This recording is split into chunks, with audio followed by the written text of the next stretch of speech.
තෙරුවන් සරණයි සුබ දවසක් සියලුම දෙනාට. මම අද මේ තමන්ලාට දැනුවත් කිරීමට බලාපොරොත්තු වෙන්නේ මම මුළු වීඩියෝ එකෙන් නිවාස අනගතවාදයක් ඉදිරිපත් කළා. ඒක නිවාස හදනකොට අර පාද පිළිබඳ අවබෝධයක් තමන්ලාට තිබුණ හොඳයි කියලා මේ අදහස් කළා තමයි මේ වීඩියෝ එක කරන්නේ. සාමාන්‍යයෙන් බාස්තුම් වල ඔය පාද ගැන අරමුණක ගන්න බලනවා. කොහොමද තමන්ලාට ඒ පිළිබඳ අවබෝධයක් තිබුණ හොඳයි කියලා මම මේ වීඩියෝ කරන් බලාපොරොත්තු වෙන්නේ. අපි සාමාන්‍යයෙන් හිතමු අඩි 30ක් දිග අඩි 25ක් පළල නිවසක් තුමාලා හදන්න කියලා.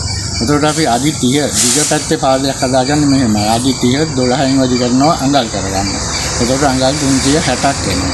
ওই 360 අපි 15න් බෙදලා 15න් බෙදුවම පස්සේ 24ක් එනවා.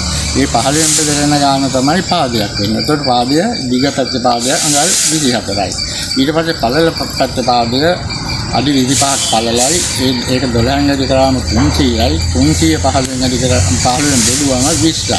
ඒතර පළල පැත්තේ පාදයක් වෙන්නේ අඟල් 20යි. ඒකටත් අපි කෝටුවක් කඩලා ඒ ගානට කඩලා හදාගන්නවා. ඊට පස්සේ අපි පළල පැත්තේ ඔය උළු හැව තියෙනකොට අරක මේක අපි බලන හොඳ පාද. හොඳ පාද තමයි අර මේ කෝටුවෙන් මොන පැත්තෙන් මන්නත් එකයි. මනින පළවෙනි පාදේ හොඳයි. දෙවෙනි පාදේ හොඳ නැහැ. තුන්වෙනි පාදේ ආයෙත් හොඳයි. හතරවෙනි පාදේ ආයෙත් හොඳ නැහැ. පස්වෙනි පාදේ ආයෙත් හොඳයි. ඉතින් පහින් ඉඳලා ආයෙත් අපි යන්නේ එක කියලා. 1 2 3 4 5 ඉවරනම 1 2 ඔය ඉවරනම මනින්න. ඒකට ඔත්තේ පාද හොඳයි. මේ ඊළඟේ පාද නරකයි. ඒ අනුව උළුවව කන්දේ සාමාන්‍ය බොහෝ විට අපිට පළවෙනි පාදේ තුන්වෙනි පාදේ තියාගන්න පුළුවන්. දෙවෙනි පාදේ මැදට එන්නේ. ඒකට ඒ ප්‍රශ්නයක් නැහැ. උළුවව මේ කණු දෙක හිටින්නවන හොඳ පාද දෙකක. එහෙම තමයි මේ පාද අනුව අපි කටයුතු කරන්නේ. ඊට පස්සේ දිග පැත්තට අපි මේ විදිහට තමයි දොරවල් අරගෙන කරනවා නම් ඒ විදිහට හොඳ පාදයක අපි තියාගන්න ඕනේ. ඊට පස්සේ බිත්ති අරන වෙන කිරීමේදී පාද බලනවා. හැබැයි මෙතන තව ප්‍රශ්නයක් තියෙනවා. මේ දැන් පස්වෙනි පාදයට පස්සේ තියෙන පළවෙනි පාදෙනේ. එතකොට මේ පාද පළවෙනි පාදේ යහුවෙන්න ගන්නත් හොඳ නැහැ. මේ දෙකම අහුවෙන්නේ බොහෝ දුරට බිත්ති තමයි එහෙම යොදන්නේ.